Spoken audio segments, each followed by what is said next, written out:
Support for this podcast comes from the law firm of Davis Malm. Whether you're a developer, property owner, manager, or commercial tenant, their real estate attorneys know the lay of the land, not just the law. Learn more at davismalm.com. WBUR Podcast, Boston.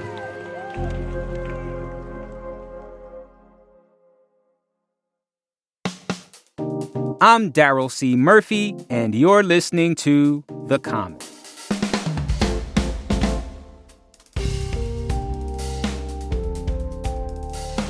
Federal student loan payments have resumed after a break that lasted more than 3 years.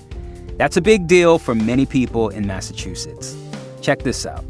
In 2022, the Education Data Initiative found that about 13% of Massachusetts residents held federal student loan debt, and the average held was more than $34,000. We at The Common wanted to get an idea of how that kind of debt impacts borrowers' short and long-term financial goals, how they manage their accounts with lenders, and what is it like to pay such a high cost for an education.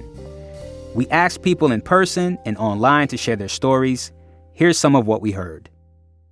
I'm Kimberly Guillois. I live about 20 minutes north of Boston, and I am 33 years old. So I think I still have upwards of about $30,000 to $35,000 in student loans. They're primarily federal. I do have one private loan. So before the pandemic, it was a pretty significant budget line item for us. I'm married and I'm not the primary breadwinner in our family. But we also didn't have children that attend daycare at that time. So we were, significantly paying them down.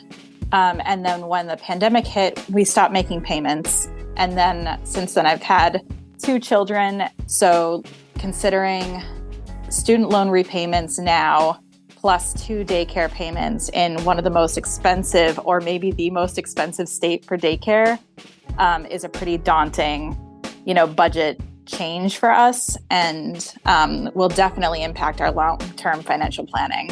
It feels like the right thing to do, but it's definitely painful, and I would much prefer to spend that money elsewhere.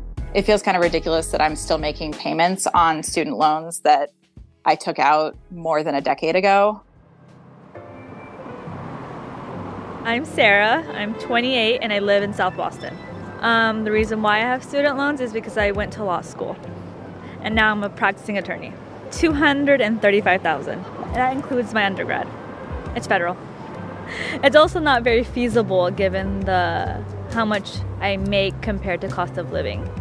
I think it felt different because I thought I would be making more money at this point in my career, but also I'm on the income-based student loan, so then it kind of works out. I'm more strict with my money now that I have to pay my student loans back. Long term, I most likely will probably refinance my loans given the high interest rate. No one really teaches you what it means to have student loans when you're taking them out during undergrad. So I feel like it would be helpful if there's more of a guidance when people know if you're taking out $100,000, you need to realize that you're going to be paying a lot of money back and interest on top of your loan.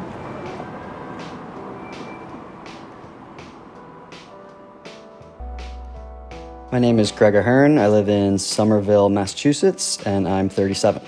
I don't know the exact figure. I'd approximate it to be $60,000. I took advantage of the pause. I think I paid off all the remaining interest balance that I had, and then I chose the option to stop repaying. And my rationale for that was I felt like my money was better in my hands if I didn't have to pay the government anything, then I wasn't going to, and I could use that money to save. I saved up and bought an engagement ring, for example.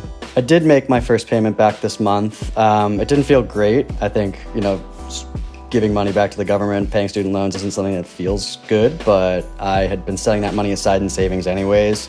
So I had been budgeting to kind of have that as a buffer. I think I'm paying whatever the maximum amount I can pay is to pay it off as soon as possible on a month-to-month basis and pay the least amount of interest. Didn't feel great, wasn't happy about it, but was prepared and ready to proceed. So my name is Jason Martinez. I'm a student at Northeastern University, and I am a third year here. So every single year I've been fortunate to take out the maximum amount of loans.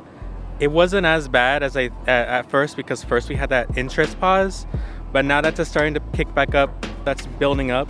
And I'm starting to get a little worried about how I'm going to pay that back, especially since I keep adding on more loans to help pay for school.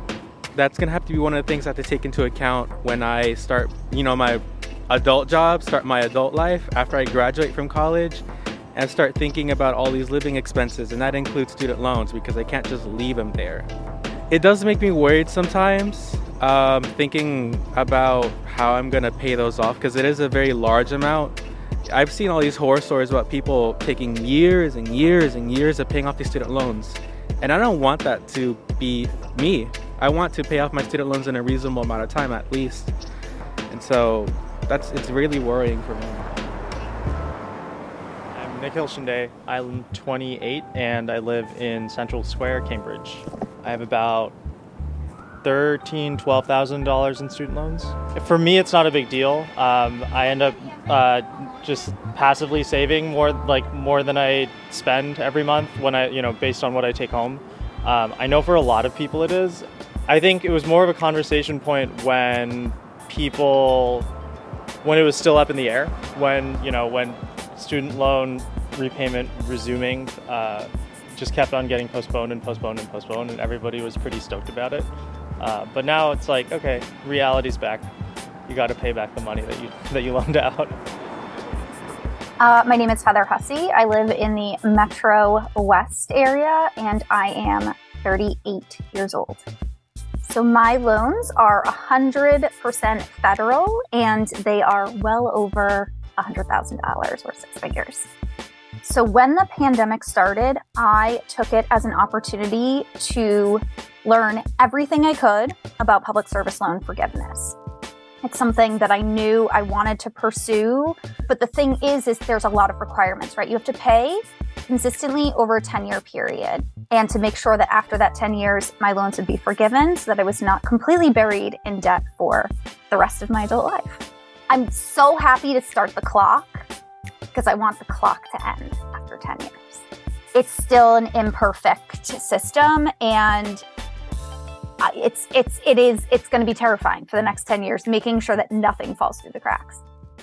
There's a lot of debate about whether or not, our loans should be forgiven. And people don't understand that our generation in particular, there's a lot of inequities, around education and who can get it.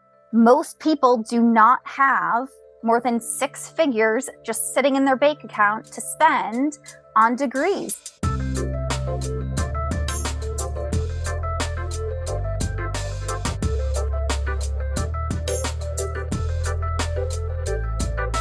These were just a few of the people who reached out to us about their student loan debt. So thank you to everyone who took the time to share their stories with us. We truly, truly appreciate it. And that's our show for today. Thank you so much for listening to The Common. If you like what you hear, please, please, please go to wherever you listen to podcasts, especially Apple or Spotify. Rate and review us. Let us know how you're liking the show. It would help us out a bunch. Thank you so very much. And now, it is that time for me to let you know that The Common is produced by Caitlin Harrop and Franny Monahan. It's mixed by Emily Jankowski, Matt Reed, and Paul Vaitkus. And it's edited by Samatha Joshi and Ben Brock Johnson. And our theme music is Me by Hisu. And from the newsroom of WBUR, I'm your host, Daryl C. Murphy. I will talk to you soon.